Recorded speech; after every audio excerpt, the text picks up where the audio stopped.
No calor castigante do sertão nordestino, onde o sol queima sem piedade e a terra racha de sede, existia uma região conhecida como Ribeira do Destino. Ali, o tempo parecia correr diferente, arrastando-se como lagarto sobre pedra quente, e as leis eram escritas não com tinta, mas com sangue e suor.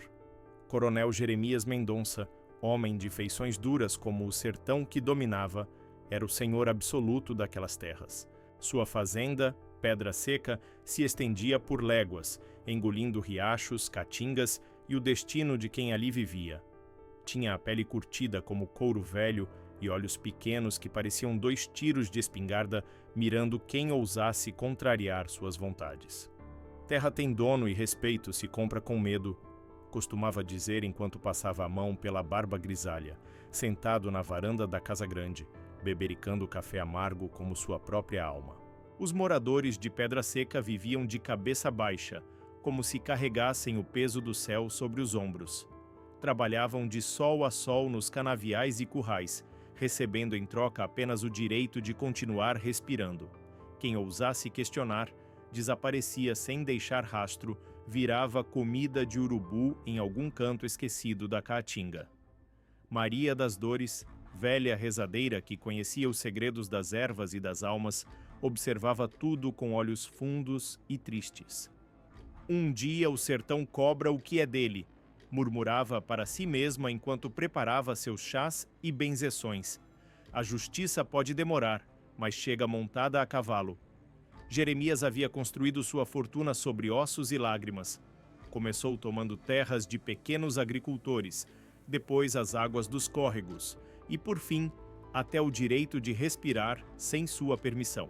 Dizia-se que tinha pacto com o tinhoso, pois nem as secas mais bravas atingiam suas plantações e seu gado nunca emagrecia. O caso que acendeu a ira do sertão aconteceu numa tarde de maio, quando o céu parecia uma chapa de bronze derretido. João Rafael, um jovem vaqueiro que havia nascido e se criado em Pedra Seca, foi flagrado dando água a uma família de retirantes que passava pela estrada. O coronel, ao saber do ocorrido, decidiu dar um exemplo. "Yossi, quem dá o que é meu sem minha ordem, paga com sangue", trovejou da varanda, enquanto seus jagunços arrastavam João para o terreiro. Ali, diante de todos os trabalhadores reunidos à força, o rapaz foi amarrado a um tronco de juazeiro e açoitado até que suas costas se tornassem uma tela vermelha de dor. Sua mãe, Dona Severina, implorava de joelhos por misericórdia, mas o coronel apenas ria, sorvendo grandes goles de cachaça. "Para aprender que água nessa terra tem dono", disse ele ao finalizar o castigo. Mas não satisfeito com a surra, mandou que o jovem fosse amarrado a um cavalo bravo e arrastado pela caatinga. 3 dias depois, encontraram apenas pedaços do que um dia foi João Rafael. Dona Severina, de luto e com o coração partido, pegou o pouco que tinha, uma medalha de santo e um cordão de ouro herdado da avó, e partiu em busca de quem pudesse ouvir sua dor. "Vou encontrar quem faça justiça, nem que seja o próprio cão", jurou ela antes de sumir na poeira da estrada. As notícias correm rápido no sertão, mais ligeiras que vento em tempo de seca. Foi numa noite de lua minguante que um menino manco chegou à fazenda Pedra Seca. Trazia na mão um bilhete dobrado 3 vezes e selado com cera vermelha. O papel foi entregue a Jeremias enquanto ele jantava carne de bode com farinha. "Um homem de chapéu de couro mandou entregar ao senhor", disse o menino antes de sair mancando. O coronel abriu o bilhete com dedos grossos e, ao ler seu conteúdo, seu rosto empalideceu como a barriga de um sapo.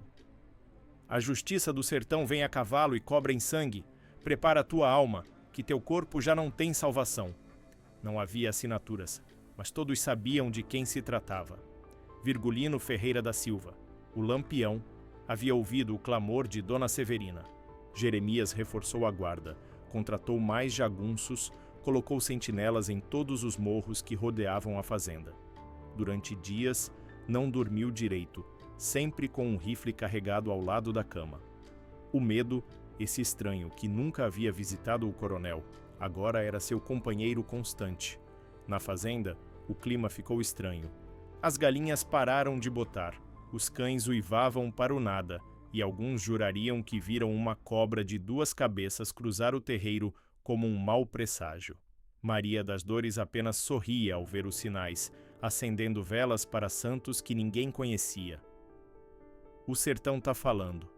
Quem tem ouvido que escute", dizia ela quando alguém perguntava sobre os estranhos acontecimentos. A chegada de Lampião não foi anunciada com tiros ou gritos. Foi um silêncio diferente que alertou os moradores. Um silêncio que tinha peso e cheiro, como o ar antes da tempestade. Os jagunços começaram a desaparecer um por um. Encontravam apenas os chapéus jogados no chão, ou uma bota virada para o céu, como se o próprio sertão tivesse engolido os homens. Na terceira noite, o coronel acordou com um barulho estranho. Uma coruja cantava na janela de seu quarto, olhando-o fixamente com olhos redondos como moedas de prata. Assustado, pegou a espingarda e atirou no pássaro, que voou antes que a bala pudesse alcançá-lo. Jeremias desceu as escadas, ainda de camisolão e descalço, gritando por seus homens. Ninguém respondeu.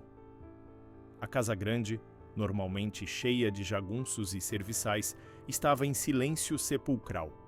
Foi quando avistou, parado no meio da sala, a figura que atormentava seus pesadelos. Lampião estava ali, em carne e osso, chapéu de couro na cabeça, cartucheiras cruzadas no peito e um olhar que parecia perfurar a alma do coronel. Ao seu lado, uma mulher de olhar feroz que todos conheciam como Maria Bonita, e mais 4 cangaceiros. "Boa noite, coronel. Seu João Rafael mandou lembranças", disse Lampião com voz calma, quase gentil, o que a tornava ainda mais aterradora. Jeremias tentou levantar a espingarda, mas suas mãos tremiam tanto que mal conseguia segurá-la. Antes que pudesse puxar o gatilho, um golpe certeiro de Maria Bonita o desarmou. "A morte seria fácil demais para quem fez tanto mal", disse ela, os olhos brilhando com o fogo da vingança.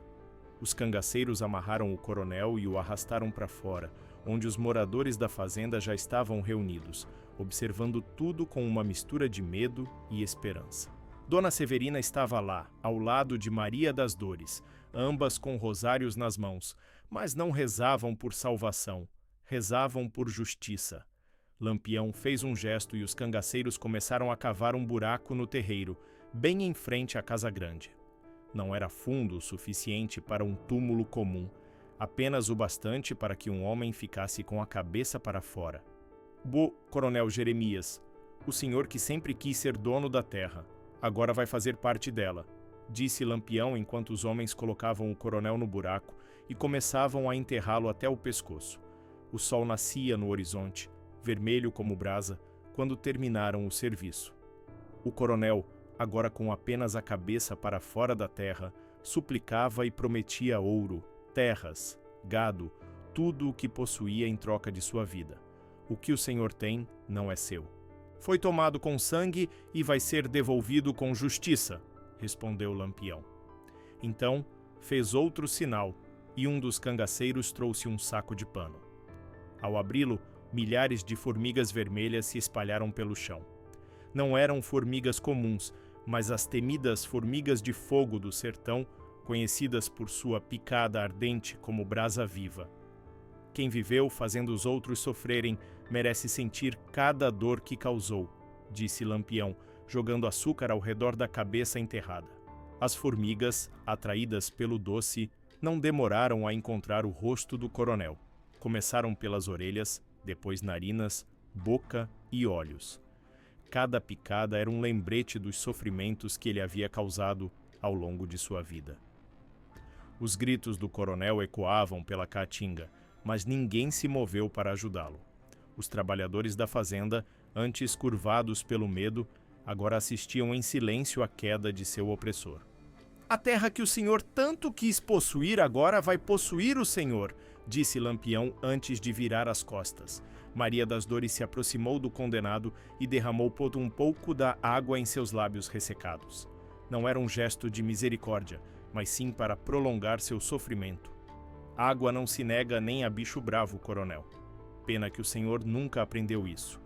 As horas se arrastaram como séculos para Jeremias Mendonça. O sol impiedoso do sertão castigava sua cabeça desprotegida enquanto as formigas continuavam seu festim de vingança. Seus gritos foram diminuindo até se transformarem em gemidos e depois em sussurros ininteligíveis. Lampião e seu bando já haviam partido quando o coronel finalmente silenciou para sempre. Deixaram para trás não apenas um homem morto, mas uma lição gravada no coração do sertão. A justiça pode demorar, mas chega para todos, seja pelas mãos da lei ou pelas mãos do cangaço. Os moradores de Pedra Seca enterraram o que restou do coronel, não em cova marcada ou cemitério, mas no mesmo buraco onde encontrou seu fim. Sobre o local, ninguém construiu casa ou plantou roça. Deixaram que a caatinga tomasse conta, como se a própria natureza quisesse apagar a memória daquele homem. A fazenda foi dividida entre os trabalhadores que, pela primeira vez, provaram o gosto doce da liberdade. As cercas que antes aprisionavam foram derrubadas e as águas voltaram a correr livres pelos córregos. Dona Severina, com a alma finalmente em paz, tornou-se uma espécie de conselheira do povoado que surgiu onde antes era na fazenda Pedra Seca. O lugar ganhou novo nome, Liberdade. Maria das Dores continuou com suas rezas e ervas, mas agora suas palavras traziam mais esperança que lamento. Dizia sempre aos mais novos, quando contava da história do coronel enterrado vivo: no sertão, quem planta espinho colhe espinho, e quem semeia vento colhe tempestade. E nas noites de lua cheia, quando o vento soprava mais forte, alguns juravam ouvir o relincho distante de cavalos e o tinir de cartucheiras.